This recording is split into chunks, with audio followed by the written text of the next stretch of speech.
Hello and welcome to the Overland Journal podcast. We are here for episode 100. And I'm here with my illustrious co-host, Matt Scott, who is, you can't see this in the video on YouTube, but he's actually wearing socks with his Birkenstocks.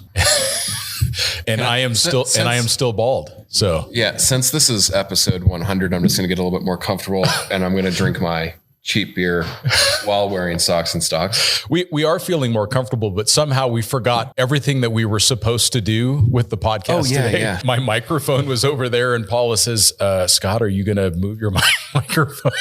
Well, I don't know. I think one of the things that makes the podcast fun is that we don't take it too seriously. No. Thank goodness. And a special thanks to Frontrunner for supporting this week's podcast. Looking for adventure at a moment's notice? Introducing the new Slim Sport Roof Rack from Frontrunner. A low-profile, sleek alternative that's perfect for hauling sports equipment one day and driving the streets the next. Whether the day in the wild calls for camping, mountain bikes, ski gear, paddleboard, or just a few storage bags, the Slim Sport makes it easier to get there. Here's some key Slim Sport features. It's got a low-profile design to minimize drag noise and allow for easier access to low clearance garages. It has T-slots in the high strength aluminum slats that allow you to use most of Frontrunner's top mount accessories. Side mount accessories are accommodated through available rack mounting brackets. It's also got the ability to add any of Frontrunner's 55 plus accessories to the Slim Sport so you can set up your rack for any adventure. Choosing your next adventure has never been easier with the new Slim Sport Roof Rack. Slim Sport is available for select vehicle models. Visit frontrunneroutfitters.com to learn more. We are obviously very grateful for the people that help us pull it off. So part of episode 100 is to celebrate making it to 100 episodes. Yeah. There is a graveyard of podcasts that have made it to episode 7 or 17 or whatever. And for us to make it to 100. And I would say that success has so much to do with Paula Burr, our producer. She has been tirelessly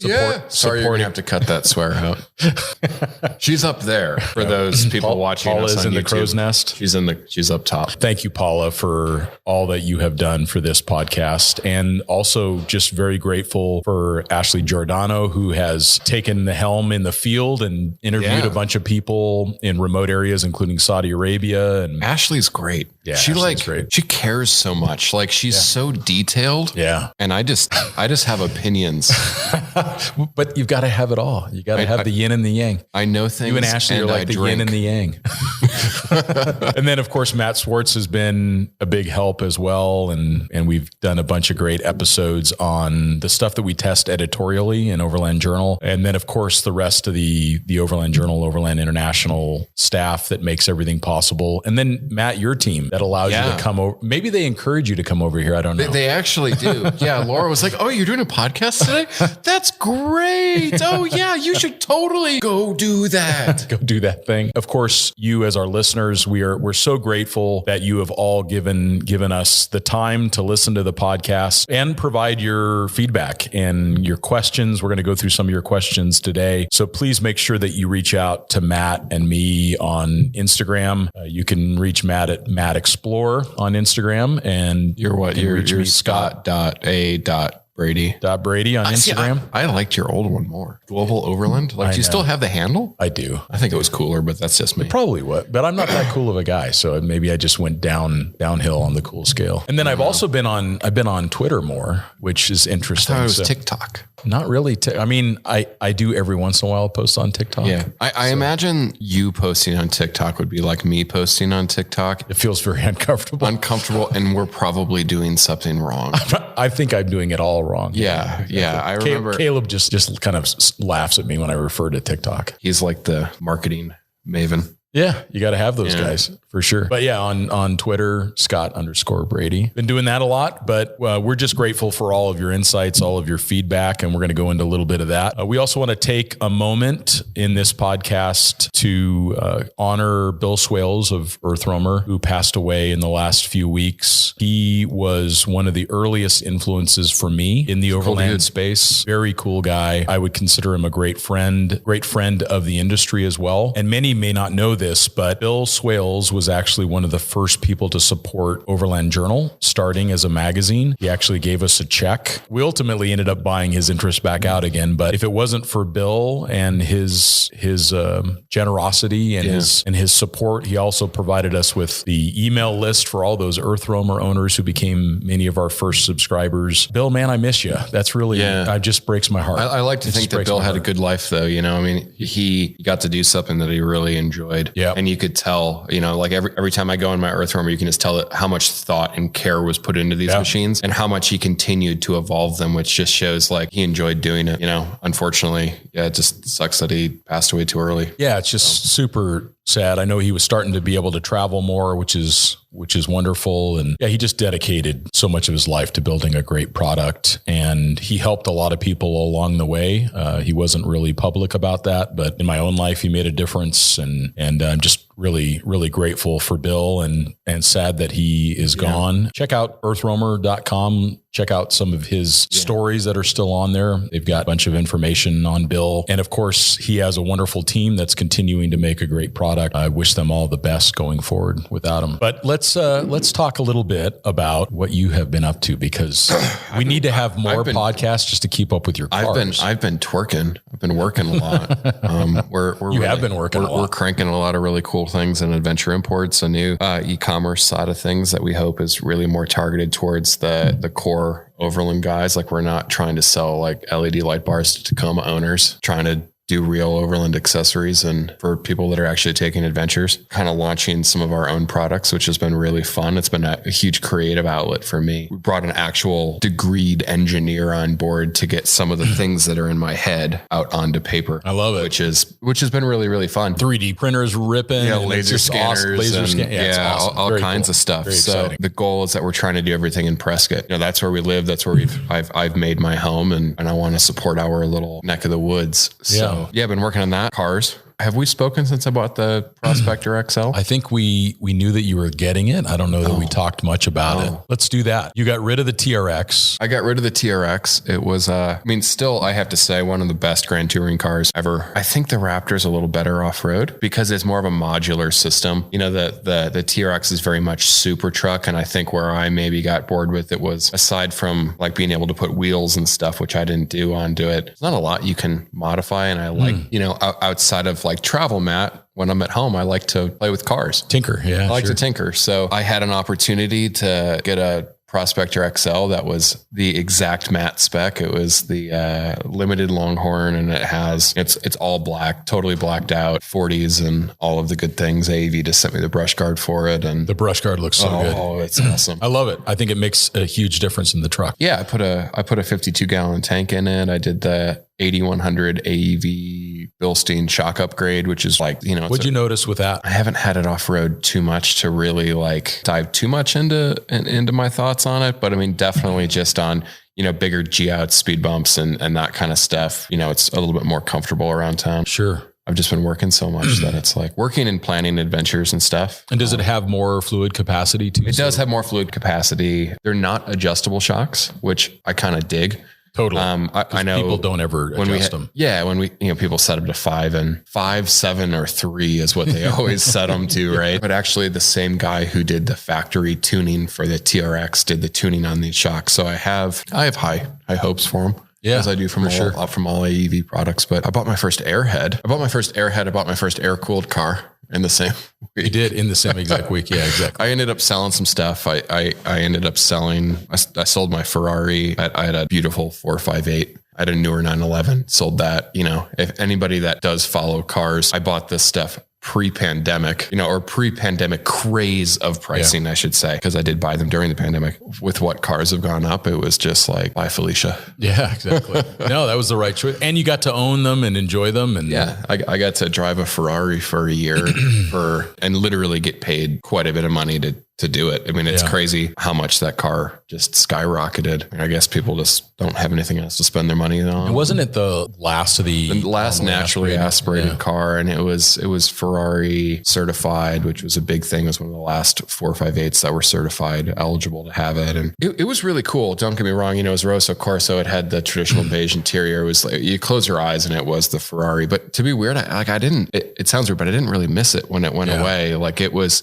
cool, but I think some of these supercars are just getting so crazy in performance that you can't really enjoy them that much day to day. Yeah. So, it was fun when I took it to the track and that kind of stuff. But what you replaced it with, you can enjoy every day. Yeah. It's even flat out. You're still like not criminal speed. My pickup truck's faster, but so I bought a short wheelbase 911 that we're going to turn into kind of a vintage touring car. Right now we're looking at the same people who put on the Paris to Pekin rally. Also are launching one in 2024 in Southeast Asia, and Southeast Asia is Laura, my favorite place on the planet. So it starts in Ho Chi Minh or Saigon, goes into Cambodia, then Thailand, then Laos, and then back into Vietnam, goes through Sapa and then Hanoi and ends there. So I think we're going to probably try and do that. In that car? Oh yeah. In the little 911. Well, I have to say that, you've owned a lot of cars and you've owned a lot of really beautiful cars, but this is the most beautiful. It's really cool. It's the most beautiful car I've ever seen you own. Yeah. And it's probably one of the most beautiful cars like I've seen in person. You can go to a Barrett Jackson or whatever, and you kind of get overwhelmed by the beautiful cars. Yeah. So you don't really get There's a lot of amazing stuff out there. Yeah. You don't get a chance to really kind of sit with it. Whereas the quality of the restoration and that white paint and the fact that white ivory. Yeah. It's so understated. It doesn't have a big fin. It isn't a wide body. It's got these dainty elements to it. These really, it's very dainty in a lot of ways. And somehow you and I fit in it, which is amazing. Well, that's the cool thing is that it is quite a small vehicle, but it was made for tall people. Sure. Made for Germans. It's made for Germans. Yeah. So I'm just so enjoying that. I learned, kind of some of my older friends, Bruce and Steve taught me how to time the car. I knew a little bit about carburation, but I haven't had to balance 6 carburetors at one time before. So those are just skills that I can take with me. And it's faster than I thought it was going to be. Yeah, it only weighs about 2,000 pounds. It's had a lot of weight reduction done to it in the right ways. Sure. I'm really, really happy with it.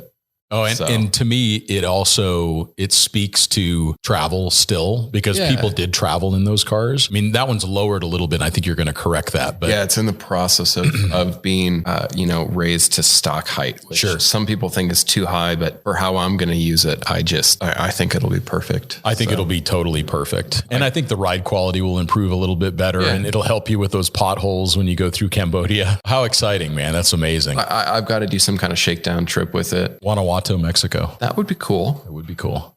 I'm thinking Carmel to Cabo. Perfect. Just getting a few kind of air-cooled guys together and fun. Doing that would be really cool. Kind of connect 2 amazing places. For sure. On the map. I guess speaking of interesting cars, I just did a press launch on the GMC AT4X. I was sharing the vehicle with Andrew Manis, who I'd never met before. I knew of him, and he's the editor of this The Motoring Journal, which is just a beautiful coffee table style book, thick paper. And there's some folks in there that we know of. So they have a senior still frame hunter by the name of Sinway Xavier, which we all know from the podcast. So. Senior still frame hunter. Yeah. They're trying a little bit with that one. Sinway's slaying it yet again. But that's the most LA job description or job title I've ever heard in my life. That's true. This magazine's pretty LA, but it's also really nice, beautifully looking. Done. Yeah. Some thoughtful editorial and a wide spectrum of content as well. Yeah, check it out. I'm always one to help promote small independent publications because we've been there. This is the book that you want. You may not know that you want it yet, but you do. So it's the definitive history of the Camel Trophy by Nick Dimbleby, who is, if he wasn't there, he knows the guy that was. Yep. It's crazy because we've been all over the world with Nick with Land Rover Adventures, one of the most talented automotive photographers I know. No question. His style is so clean and distinctive in how clean and just technically perfect it is. And just one of the nicest guys. But this book is just, if you're watching on YouTube, you're getting a little sneak peek, but just the images and the things that are in this book are really cool. It's very thoughtful. It's very well done. It's definitely an insider's perspective on a really interesting part of automotive history and overland history and off-road history or whatever you want to call it. So yeah, I think the Camel Trophy had an influence on many of us.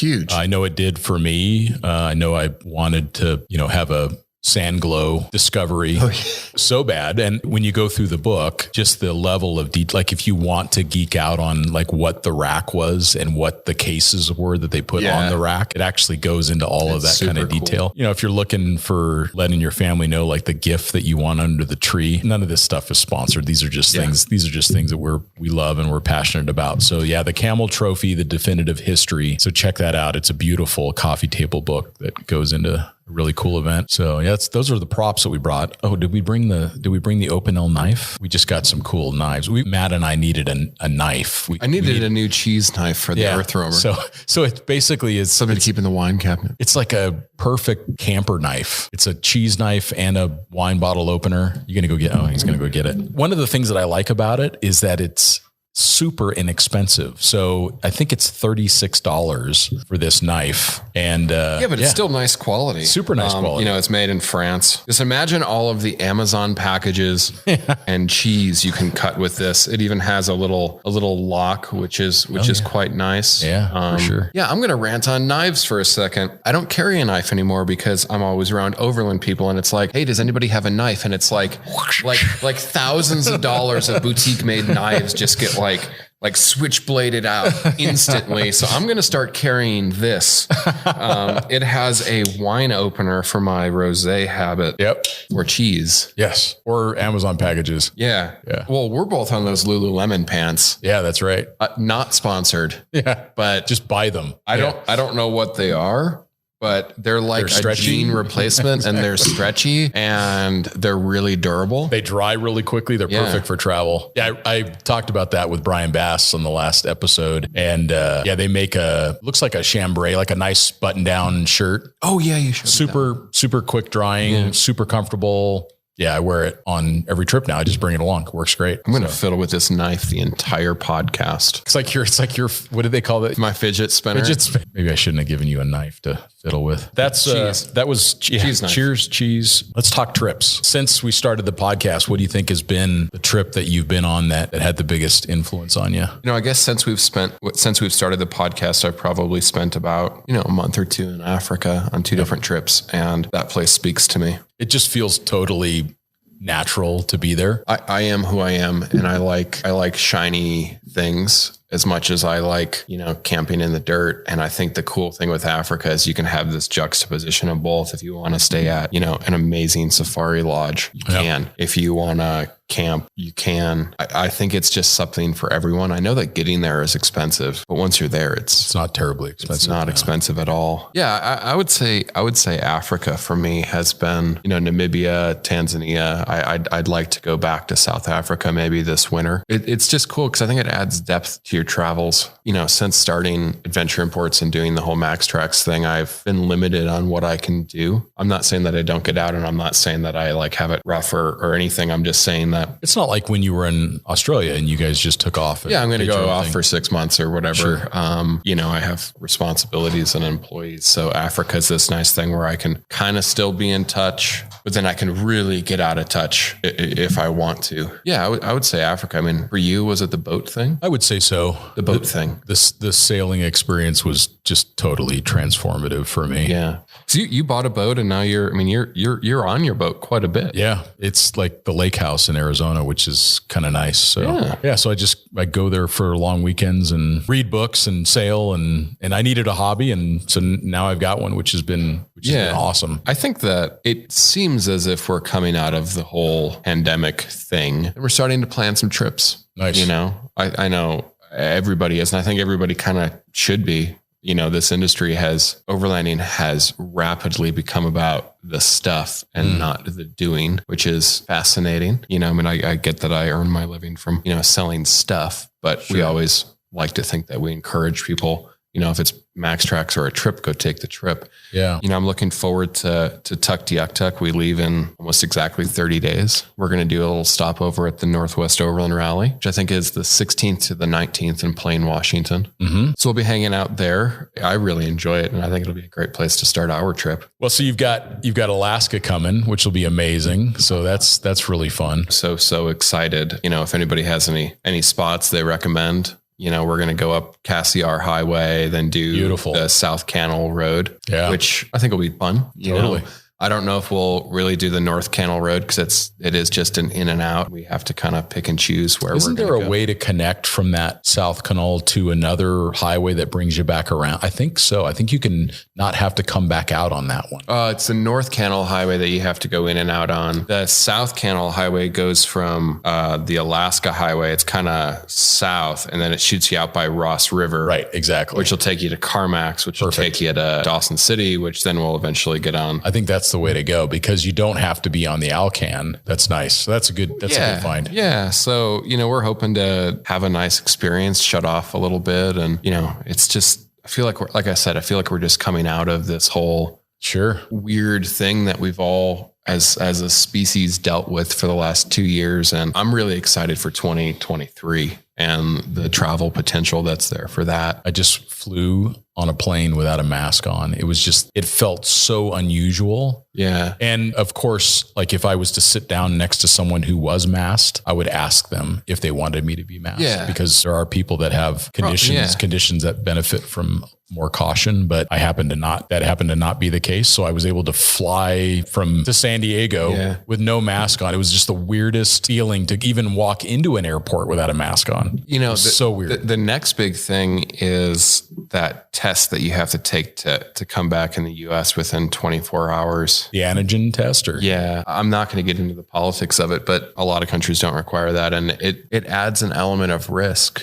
With so many people being asymptomatic or whatever. For sure. They're giving us, is it last year or the year before's flu shot now for COVID? Again, maybe that's a little too political, but you really don't have a way to protect yourself other than exposure. And that only lasts for so long. So for the international stuff, like still the idea for us of like these quick trips, like we just did a week in Switzerland and Italy, but we had COVID in mid or end of January. So we knew that we still had a few months of not getting it. Now that's a totally different thing. That was April. Now we're looking into May, or I guess that was March. I think you kind of get what I'm trying to say. Well, totally. Like I remember when we week trip can turn into a 2-week trip. Or a 3-week trip. Or a 3-week trip. Yeah. I remember when we went to Italy coming back, it's like, I went ahead and did it as soon as I could to give me the most window. Yeah. And I did the test where I was like third party, because if it came back, I could try to do the test again, or I could try to find, because it would be very easy to get stuck. You obviously don't want people flying with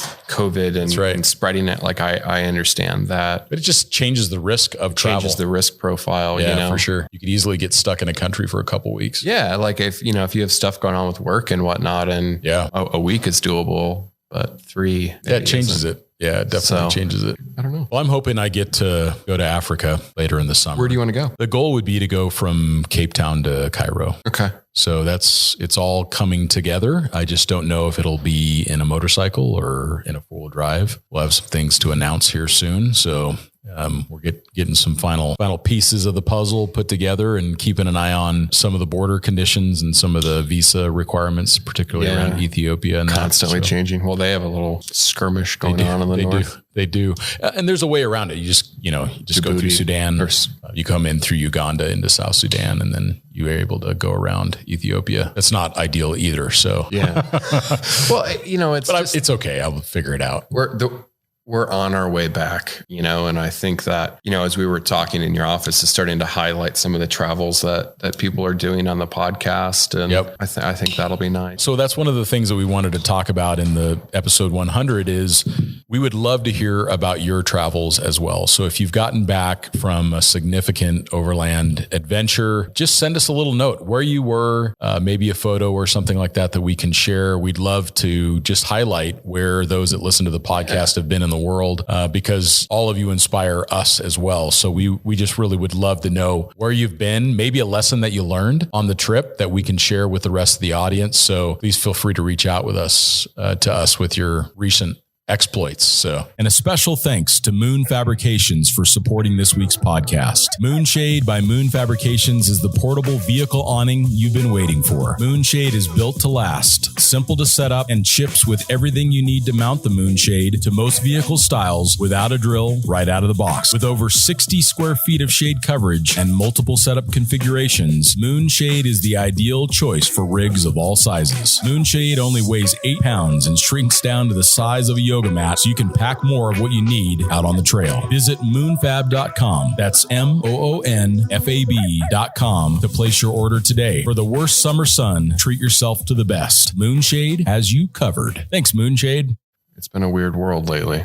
It has. But hopefully it's getting back. Yeah, it certainly has. And, that, of course, it's on many of our hearts right now with the conflict in Europe. So obviously, the whole Ukraine thing is bad. But for people that were planning to do, Eastern Europe, that totally changes things. It does. I kind of, I remember we were talking a few months ago, hey, let's just do like a quick round the world trip or something, do Europe, go through Russia. I haven't been to Russia, do the stands, do Mongolia. And it's just funny that whole Eastern Europe, Silk Road or whatever you're doing, it goes in and out of Russia so much that you're just like, what do you do? Like I know the Giordano's were talking about that. And it's like, well, you can't go through Ukraine. You can't go, you're not going to go through the other disputed kind of territories, Georgia, that kind of thing. It's amazing how many of them are affected. I mean, I was just reading about Tajikistan, and that was one of my favorite countries that I traveled through on the Silk Road, and it shut down. I mean, Kazakhstan is having all kinds of trouble. And that was a model of democracy for a while. Fighting going on in Uzbekistan right now. I mean, so there's very real problems that would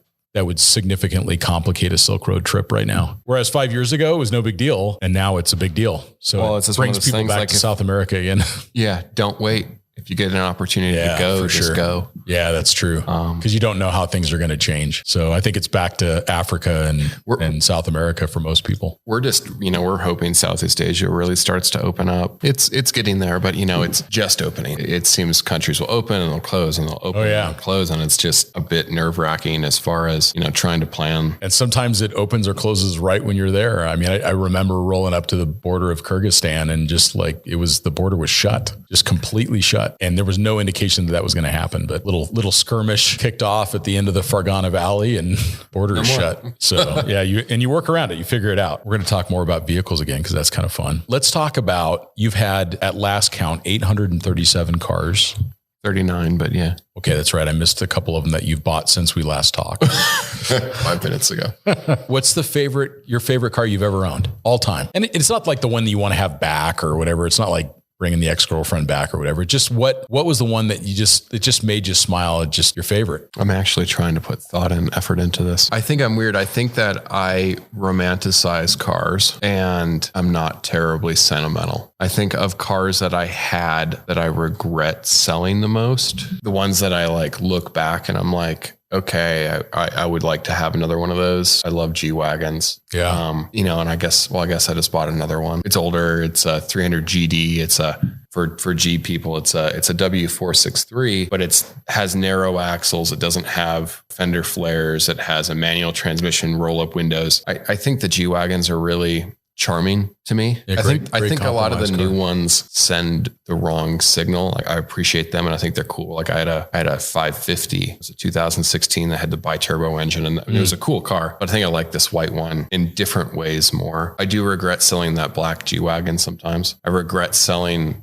my Land Rover 109 that I had 10 years ago. That one was amazing. Yeah. The current owner still checks in with me and, I sold that because I didn't have the money to service it and fix it and give it the attention that it required. Well, maybe you'll get it back. Yeah, maybe. Although I think that Land Rovers are such a weird thing for me because I have so many friends that I always say I'm here because of Land Rover. That company has given me amazing opportunities. The friends I've met through it and whatever, but I don't know if I would honestly own another one. I think the new Defender's cool, but I don't know if I would ever own one after kind of. Yeah. What would you give up in order to own that? Yeah. What would you be saying no to in order to say I have yes to say, that, I am trying to have fewer things, but maybe more significant things. Yeah. There's always like a place in my garage that I'm kind of flipping, right? Because I just enjoy that. And I found a way to, I'm not screwing people. I'm just buying and selling at the right time. The market's changing. Yeah. Yeah. And I like to hang out in my garage and clean things up and detail stuff and,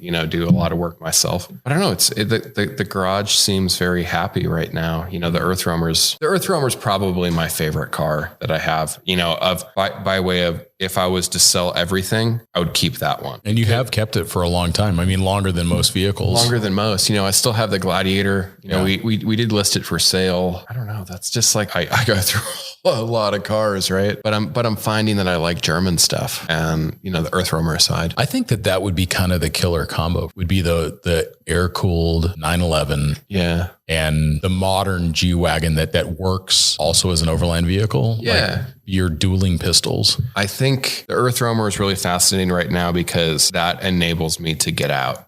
Enables me to get out with Dak, our Greyhound, and it's comfortable for everyone. Yeah, you can work. We don't really do a lot of weekend trips. We kind of like to go out for a week or 2 weeks at a time. Overnighters are historically unusual for us. And that's where, that's why we don't use the Gladiator that much anymore because for what we're doing, the Earth Roamer is just minty. It works. The Earth Roamer is like my boat. It's like your boat, right? Is it, I go out in the garage, I crack a beer and I'm like, okay, I'm going to tackle this little project on it today. And I really like that. The Prospector is great. Like I could really see myself having the Prospector for a long time or a Prospector. There's like this weird thing where you either have to commit to keeping something for a long time or you have to move them and flip them quickly. Yeah, it's where people that get caught in the middle are usually those that kind of lose out on the values of the cars. True. Nobody wants to buy a car with 80,000 miles and pay top dollar, for the modifications or whatever. But if that vehicle has 20 to 30,000 on it, still feels fresh and new. Yeah. I think for me, it's definitely the 110 Defender 300 TDI 5-door. Yeah. Kind of, that would be if I could only pick one car, it'd probably be that. I really like the one that's sitting behind us. Yeah. Like sure. That thing so is simple. Just super simple. I like the 2-door. It's just, that is like the most iconic, like 110. It's very fit to purpose. Yeah, it's kind of like driving a motorcycle. Yeah. Yeah. Doing. Like because you're in the elements in a lot of ways with the soft top and where we live in Prescott, like it's perfect. The weather's great. Do you hit 55 on the way to work? The cruising speed in that truck is 50. So yeah, perfect. Yeah. So, it's a fun thing to have in Prescott. So then next rapid fire question. If you could only pick one classic Defender 110, G-Wagon, 463, 461, take your pick, 76 series Land Cruiser or Nissan Patrol, like the GU. The Nissan Patrol, I drove one of those for a little bit when I was working at the magazine in Australia, and that was terrible. Because did it have the 3-liter, that like last version with that really small diesel? Yeah. It was not good.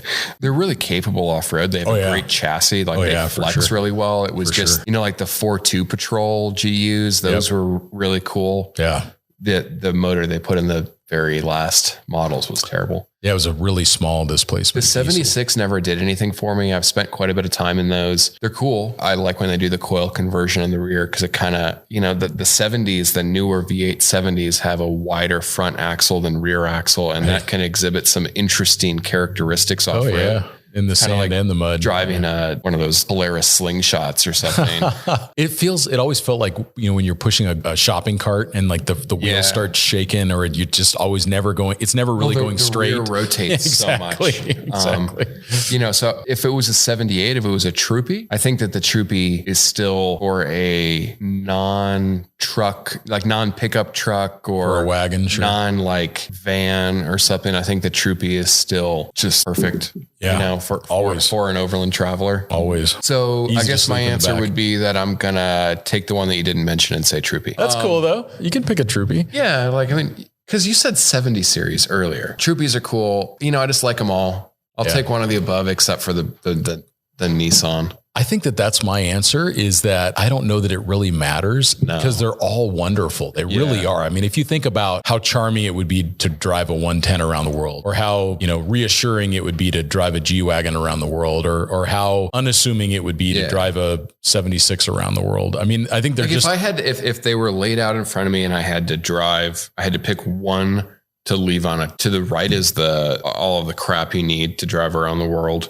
and on the left is your selection of vehicles. I think it wouldn't be my favorite choice, but I think of the ones you mentioned, probably the 76. Yeah. Because it's just going to work and it's going to be unassuming. I love G-Wagons, but the problem with G-Wagons is that they can send the wrong message in some parts of the world. And that's something that concerns me a little bit. Sure. They're also not likely to get stolen, though. That's the challenge with the Land Cruiser is that. Oh, yeah. I remember, Cyril Micheleau, Cyril and Osa, but I remember talking to him about why does he drive a Range Rover Classic in Guatemala? And he just looked at me and he said, Scott, they never want to steal it from me. So like he ended up falling in love with the car, but he drove a Range Rover Classic because he would never get carjacked. There wasn't a market. There wasn't a market for the parts. It wasn't like that they were going to take the car and then pull the alternator out of it and sell it.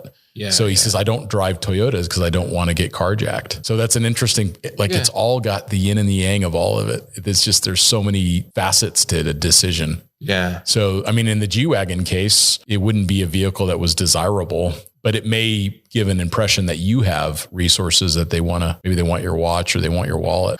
It's a tough one. It is a tough one. I mean, if I was to drive around the world in anything right now, it would just be my Prospector. There you go. It has like a 52-gallon fuel tank or my Gladiator or something, it's, both of those would be super cool. Yeah. Be great. But it doesn't really matter what you drive. I mean, I guess that's the moral of the story is that's right. Whatever is convenient and whatever you need, whatever gets the job done and whatever is paid for. And I think they all grow on you. I think that your relationship with the vehicle oftentimes comes from your experience with it. And I find that you tend to hold on to the cars that you have those more meaningful experiences with. So like the Earth Roamer is a great example of that. You've done a bunch of great trips. Yeah. You spend time in the car. You've got memories associated with it. And I have my own time invested in the car too. Yeah. Sure. I've done a lot of work to that car, a lot of little upgrades and things. We just had all the wheel bearings replaced and tie rod ends and ball joints and that kind of stuff that is just like incredibly boring, but actually part of maintaining like an expedition truck, of that size. How do you think that we're at 100 episodes now? How has the podcast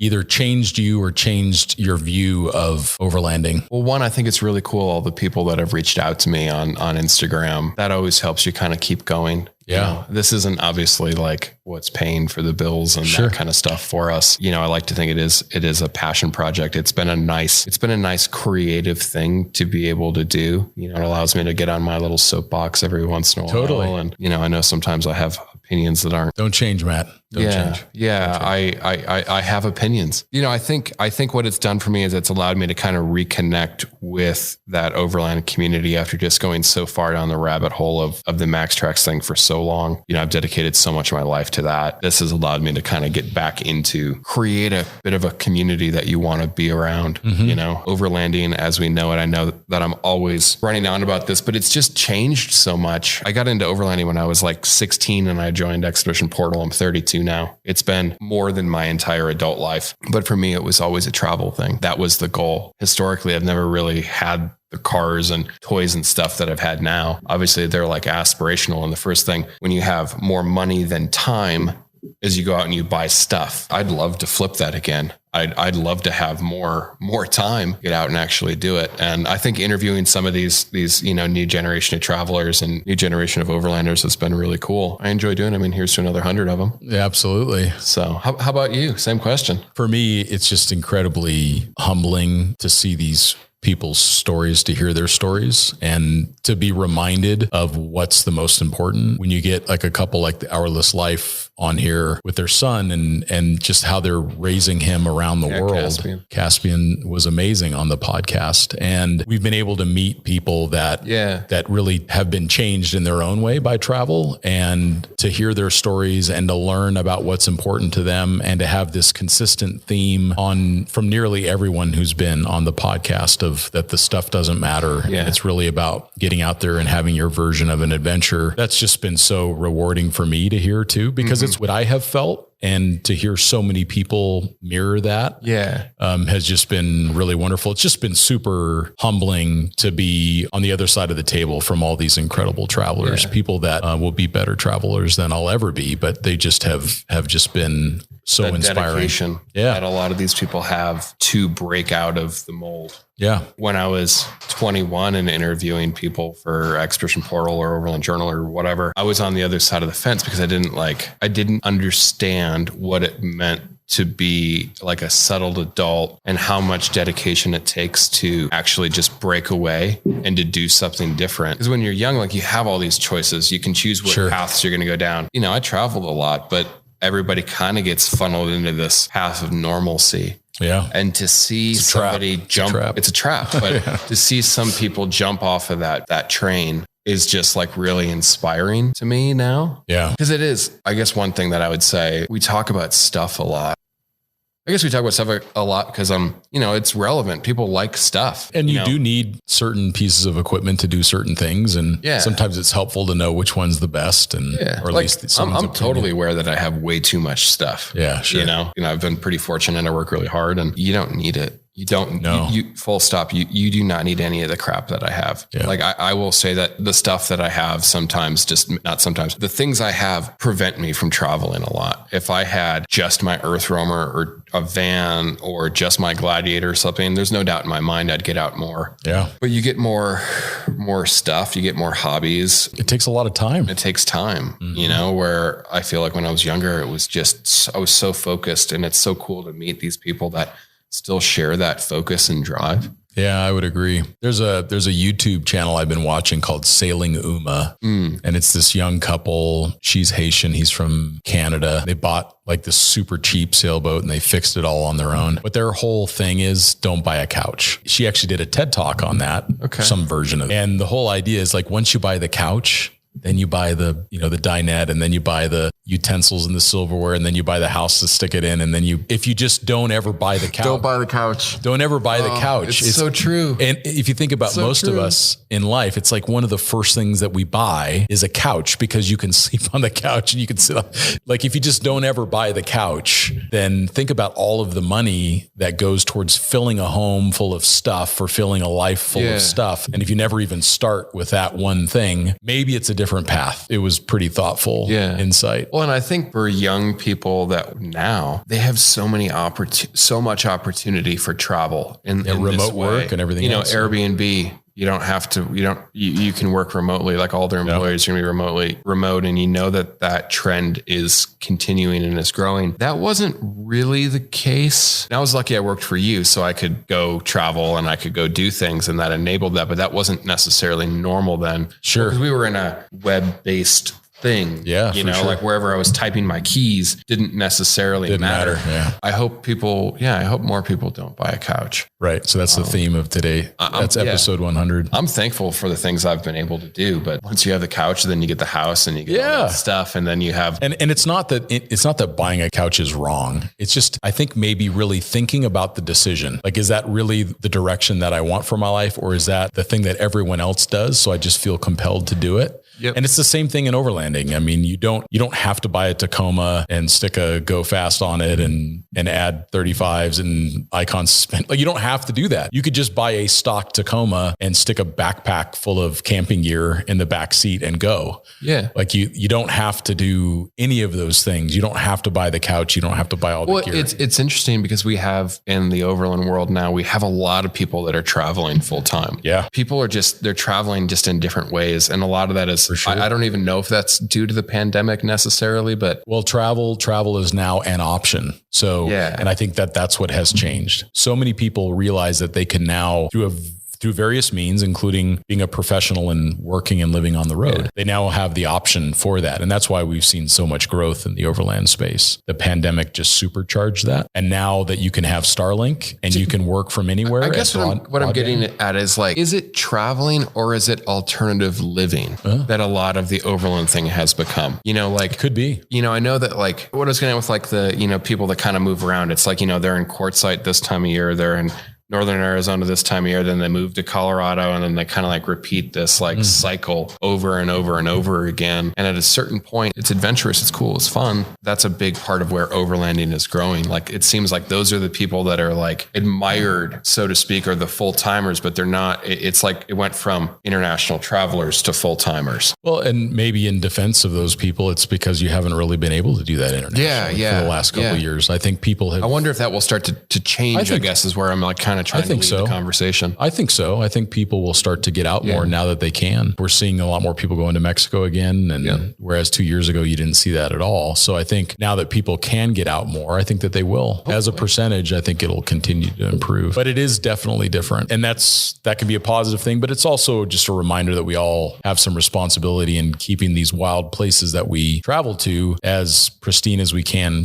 Preserve them for future generations, for the next generation of overlander that wants to go to that beautiful spot. Pay attention to your trash and your human waste and everything else. What we were talking yesterday, the human waste is, if it's not already an issue, it's about to become one. So many of these campsites are seeing people every night. If you are in a campsite that is within 20 or 30 minutes drive of an interstate these days, it just seems like, that's like it's like the perpetual flow of van life, and you have to pack that stuff out. You really do. We've both been places where it's just overwhelming. Well, let's go into some of the questions that our audience have asked us through the last year here. This is a very small representation of that, things that we can fit into the end of a podcast here. This is from Scott Hallenberg, and he says, I was looking at an article you wrote about Eaglehout four-wheel drive conversions for the Sprinter. You hinted at comparison to a converted E350, so think like a sportsmobile conversion. And he's kind of looking at a comparison between the two platforms. The Eaglehout is unique because you end up with a 37-inch tire, front and rear locking differentials. A lot of G-Wagon components go into that conversion. And I would say that in many ways, that it is similar in performance to the Sportsmobile, with the one exception is that the Sportsmobile is a solid front axle, and they can upgrade those axles to like a Dana 60 Dynatrac or whatever. So you end up with a much more robust drivetrain for a larger tire, and then you end up with a lot more articulation. So the Sportsmobiles are delivered with a sway bar disconnect. So you end up with a much more compliant ride off-road, and you end up with a much more robust drivetrain. But there is something to be said for the Sprinter van. They drive a lot nicer. They're a little bit more smaller, compact, easier to park than a full-size E350. So if you're looking for kind of the ultimate in capability, I think that you're going to get there more quickly with the E-Series. But I think if you're looking for the best overall package, that Eaglehout is really compelling. Do you need that much, I guess, is the question. Says the guy who drives a truck on 41s. Do you need it? That would be my question. That the thing that I've found in the camper space is that I don't know if 37s on a Sprinter would actually be a good thing. They're very tall vehicles. They're not necessarily made or modified. The track width isn't getting increased significantly to compensate for the increased center of gravity. I guess, my question is do you need it? Because you can fit a 33 on a Sprinter. Is your tire cashing checks that your chassis can't keep up with? Yeah, which is why so much of it gets upgraded when they do that conversion. And not only that, like you're carrying your house with you. That's true. Like it gets really annoying having to repack plates and your food and all of your stuff that's going to be. So I always think people are trying to have this jack of all trades. Well, you could buy a Sprinter and a Jeep for what one of those conversions would That's true. It's an expensive conversion. Yeah. This is how I look at it, which is maybe a little different. I'm noticing because things are it's so popular. There's so many people out there that if you have just another like Revel Sprinter, you're destined to the same campsites that everybody else can get to. Where if you've got another 10 or 15% capability and maybe some driving experience and some training, you can get that much more remote. I just did a trip up to Moab with the GMC and the Scout camper. And because I was willing to drive a much more technical trail, I got up to the top of this slick rock trail on the top of this mountain. And I'm looking down over this valley and it is packed full of campers and there's no one around me. And that's a good argument. I think it helps to overcome the filter that just being the same kind of vehicle as everyone else has. Having a little bit more capability is a benefit. And then the more that we travel remote, the more that we're going to run into that scenario where we end up with a rainstorm, mud, snowstorm. Fair. So having a little bit more reserve capability, I think, is a benefit to that. And again, we're never suggesting that people do that. It's just these are the upsides. You can get a little bit more remote. Like your Earthroamer is a great example. Yeah. No other RV can get where you can go. Yeah, so you get to have this really comfortable vehicle that much further away from all of the other folks. But any 4Runner with that ground tent can go where I can. That's right.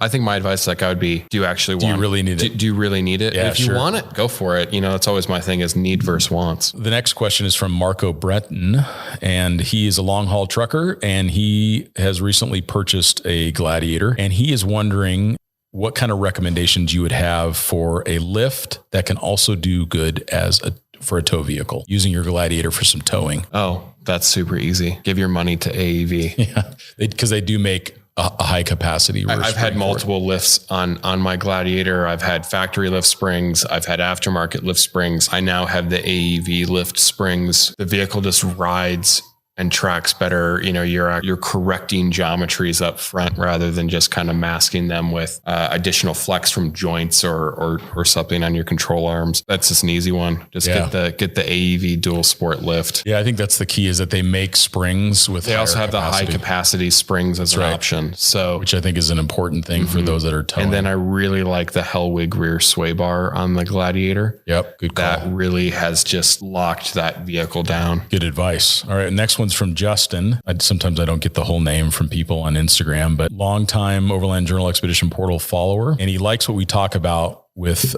travel etiquette. So this is more just a reminder around being kind to the places that we visit. He says, I work in the Yukon Territory Parks and Service in some rather remote areas. I've had... Oh, I need to talk to this guy. Yeah. I've had some very serious run-ins with travelers on back roads and more than my fair share of close calls. And I think what he's talking about is speed and people that are unfamiliar with those conditions. Mostly people who have never driven these roads and are traveling much too fast or in a right-hand drive rig where the winding roads reduce forward visibility. It gives a really poor image of overlanding and can leave more than just the traveler in a serious situation where help is literally unreachable or many hours away, even by air. So thank you for that reminder, Justin. And it is important as these vehicles become more and more capable.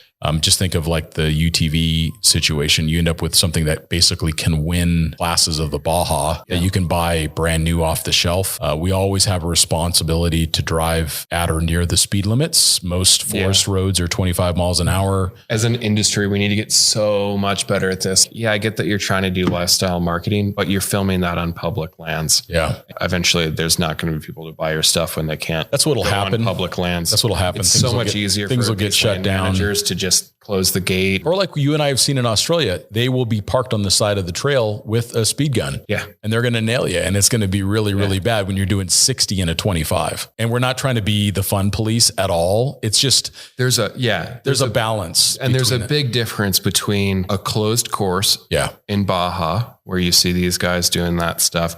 There's a big difference between you're in the desert with truly off-road with miles of visibility. Right. Yeah. And there's people that are hiking. There's people on their mountain bikes. There's people on a motorcycle. There's real consequences when that leak in your talent reservoir runs out, which it does. And we see it all the time on YouTube when people's talent runs out. So I think it's not about being the fun police. It's just, if you don't have good visibility, please slow down. Yeah. The more remote you get, the more you should be slowing down because the consequences are even higher. If it's a heavily traveled area, slow it way, way, way down. The industry and you and your family are going to be way better off in the long haul with that. So thank you, Justin, for that reminder. And Justin, I'm going to reach out to you because I'm going to be in your neck of the woods. Yeah, I'll forward you his Instagram handle. Next one here is from the Galanda fam.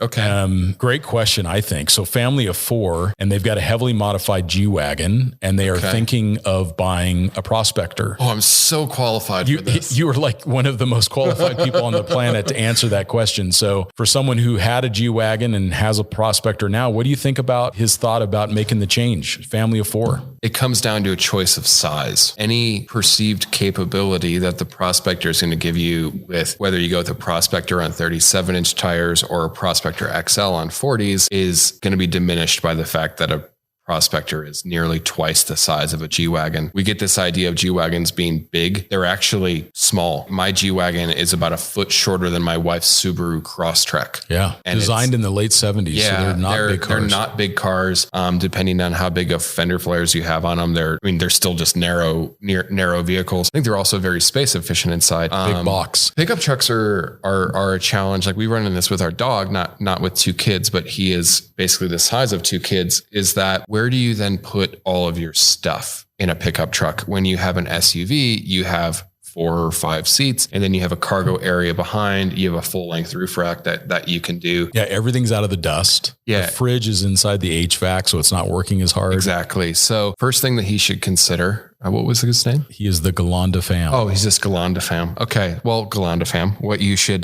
consider size. There's probably a reason that you like the G-Wagon. For me, I find that it's size. The Prospector XL is going to be more comfortable. It's going to be easier to drive, and you're going to be able to put a camper on the back, which maybe that's the direction that you're going. You have your seats inside, and then you have your living space or camping stuff, in the back of the bed. That's where I see the hack with the full size, is that you get to have a camper on the back of it. Mm-hmm. Like if you're not going to install a camper on a full size, I'm really not so sure what the advantage is. Yeah. And believe it or not, I think you're actually right when you say that the Prospector will be more comfortable, which is a crazy thing to say, that a Prospector will be more comfortable than a G-Wagon, but it is amazing. It's amazing how comfortable your truck is. Even modern G-Wagons. Like I don't have a lot of experience in the 463A, which is like 2019 and above. But I've had, the last generation of G-Wagon and the first generation of the 463. I haven't owned a 460 or 461. Yeah. If I'm driving across the country,